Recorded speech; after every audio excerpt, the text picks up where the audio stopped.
Um, First off, want to give all praises, honor, and glory to Yahweh by Hashem Yahushai, by Hashem Arakakwadash.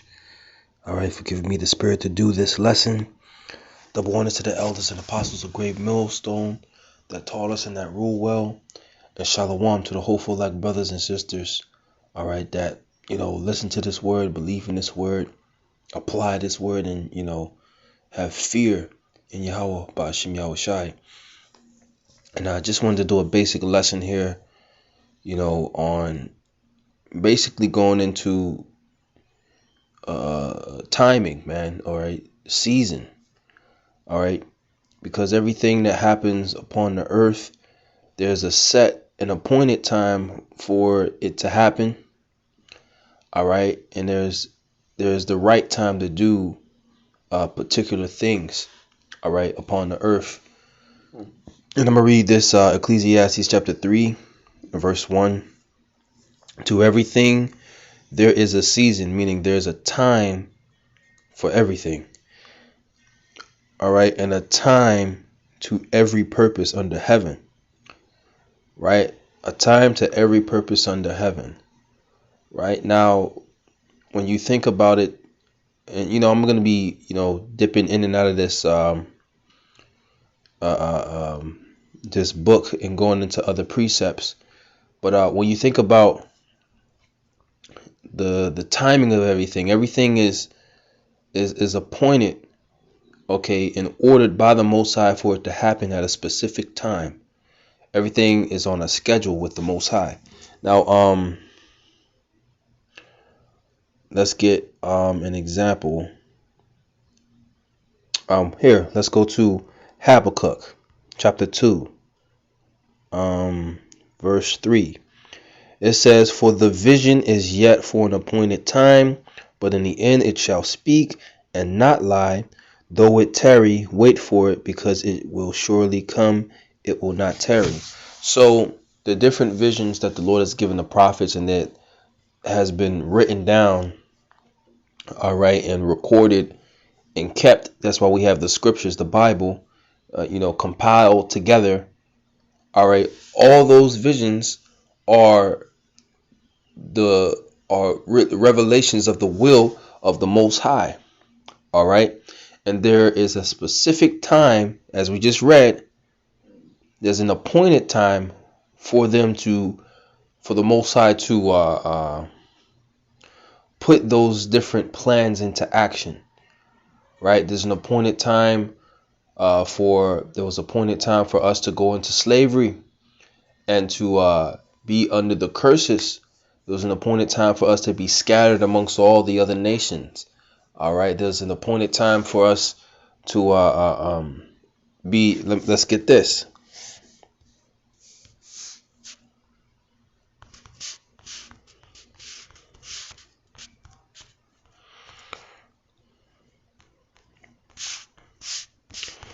Bear with me for a second. Fulfilled.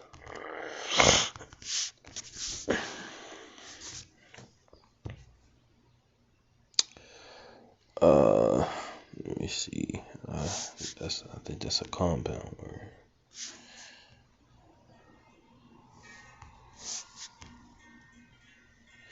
This is Luke chapter 21, verse 24. It says, I'll start at 23. It says, "But woe unto them that are with child, and to them that give suck in those days, for there shall be a great distress in the land, and wrath upon this people." Which was talking about, 70, around the time of 70 AD, when Rome besieged Jerusalem. Okay. "And they shall fall by the edge of the sword, and shall be led away captive into all nations." Right? So we were led away captive into all nations, okay? "And Jerusalem shall be trodden down," right? Jerusalem's a people before it's a place, right? The people make up the city, right? Jerusalem is Yerushalayim, city of peace. It says, "Trodden, and Jerusalem shall be trodden down of the Gentiles until the times of the Gentiles be fulfilled." Now, you do have Gentiles in Jerusalem, all right, that, these Amalekites and these other nations are actually there, with their stepping foot in living in our land, but also, they have trodden our people down in terms of us going into captivity under them. Okay. It says, until the times of the Gentiles be fulfilled. So there's an appointed time for the Gentiles to be above us, all right, and over us, and to have us in captivity and in distress, right? But then there's going to be a time where the Lord is going to have us to rise up above these Gentiles, right? So just trying to get the point there on that first verse in Ecclesiastes 3. There's an appointed time for everything. The Most High has prophecy on a schedule, right? We might not notice the exact schedule, right? We might know the order by which things will happen, but we don't know the exact times that the Most High is going to make things happen. The Most High got that schedule, man. It says, a time to be born and a time to die. All right. A time to plant and a time to pluck up that which is planted. A time to kill and a time to heal. A time to break down and a time to build up. Right now, the Lord has broken us down. We have been scattered. All right. Destroyed. All right. In other words, destructured as a nation. All right. And the Most High broke us down. But now, through the spirit and power of Yahweh Shem Yahushua, he is building us up. He's reassembling, all right, the elite of the nation of Israel, the elect. Okay. Let me see here. Let's go to example. Let's go to the book of Ezekiel, chapter 37, right?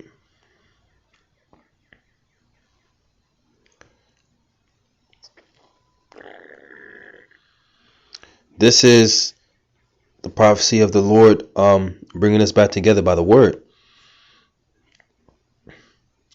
Ezekiel 37:5, it says, thus saith the Lord Yahweh unto these bones, behold, I will cause breath to enter into you, and ye shall live, and I will lay sinew upon you, and will bring up flesh upon you, and cover you with skin, and put breath in you, and ye shall live, and ye shall know that I am the Lord. It says, so I prophesied as I was commanded, and as I prophesied, there was a noise, and behold, a shaking, and the bones came together, bone to his bone. And when I beheld, lo, the sinews and the flesh came upon them, and the skin covered them above, but there was no breath in them. Right? So this is Israel, okay, coming back unto their identity, reassembling from all the different tribes. All right, coming back together. All right, in the same mind. Okay. It says, then said he unto me, prophesy unto the wind, prophesy, son of man, and say to the wind, thus saith the Lord power. All right, the Lord Yahweh, by Shem Yahushai, come from the four winds, O breath, and breathe upon these slain. Right? We were slain, we were destroyed as a nation, that they may live. So I prophesied as he commanded me, and the breath came into them, and they lived and stood up upon their feet, an exceeding great army. So the army was assembled. Okay? We were broken down, but now the Lord is what? Building us up by way of what? The word. Okay? The word.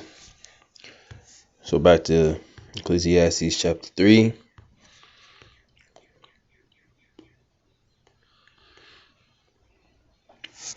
It says, a time to weep and a time to laugh, a time to mourn and a time to dance. So right now we're in a time of weeping, time of mourning, because there's about to be great evils that are coming upon the earth. And the Lord is going to bring lots of judgment. But 2/3 of our people, they're in a state of laughter and dance and mirth, right? But here it is, you're being prepared for the slaughter. Real quick, let's get it.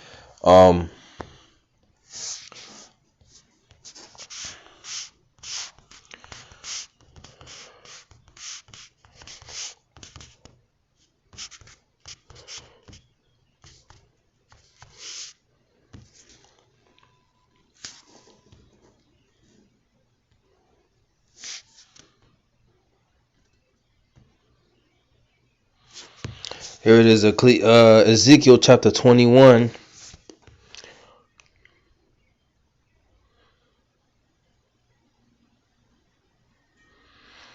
And verse 8, it says, again, the word of the Lord came unto me, saying, Son of man, prophesy. Right, meaning tell and declare what I'm going to do.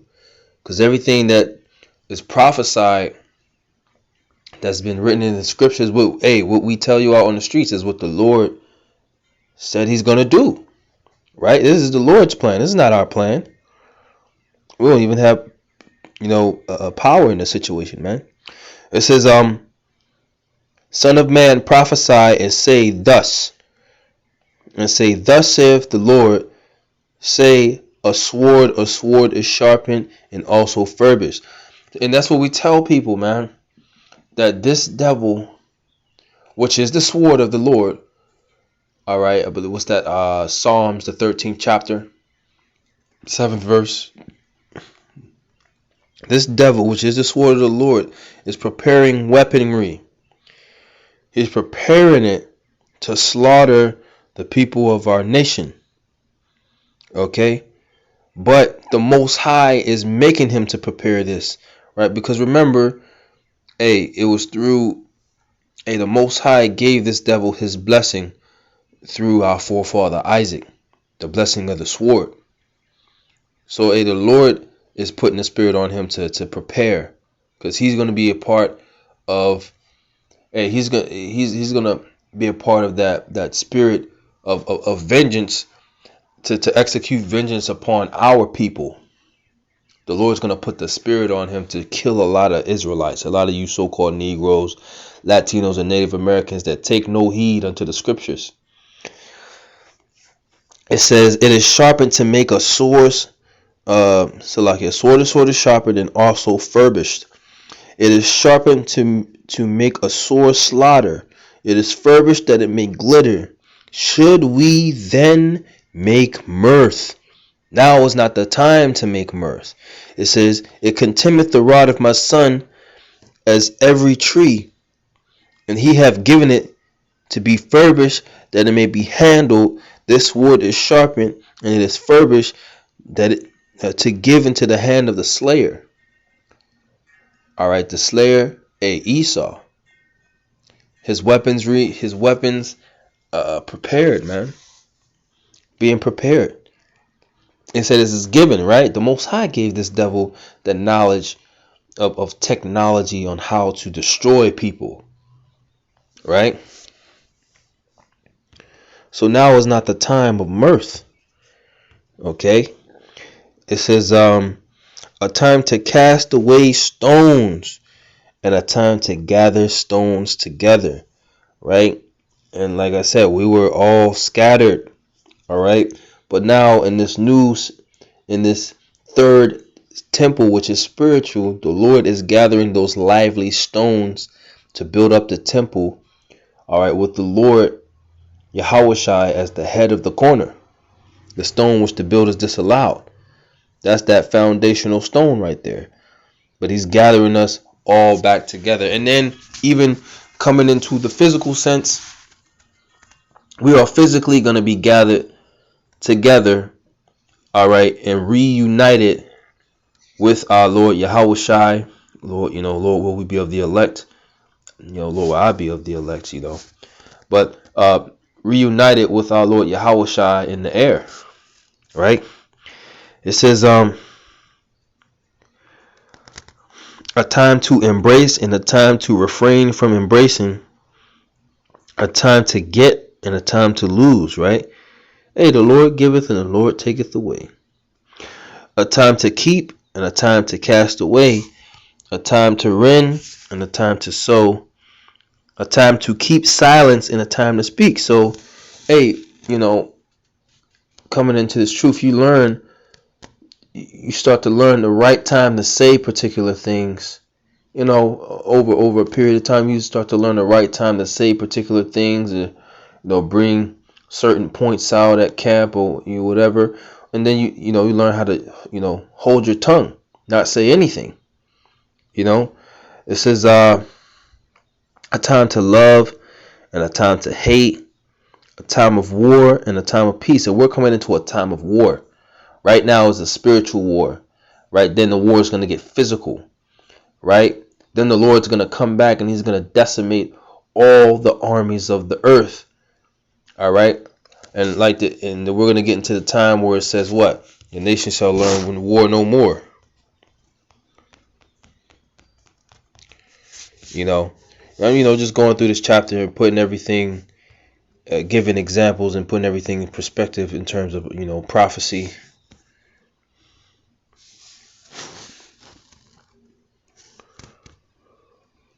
Salakia.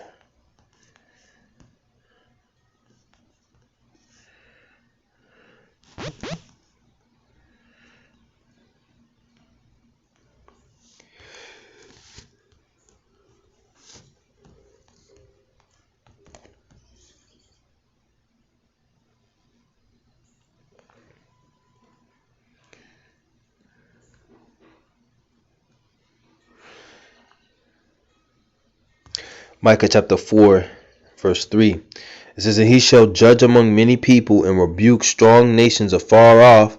Where this is Israel. Okay.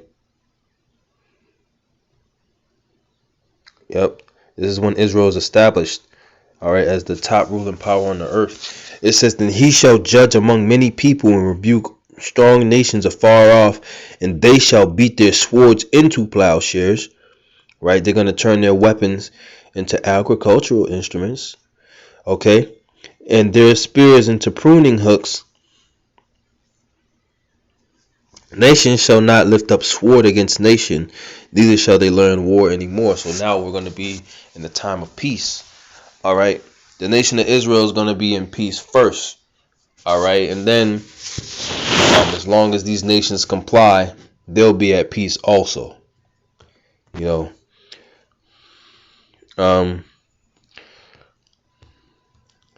Let's get some more here. Yep, and that's basically everything. Just wanted to do a quick video on that. There's a time and place, all right, to do things under the heaven, and the Lord got prophecy on a schedule. So with that, I'm gonna say shalom.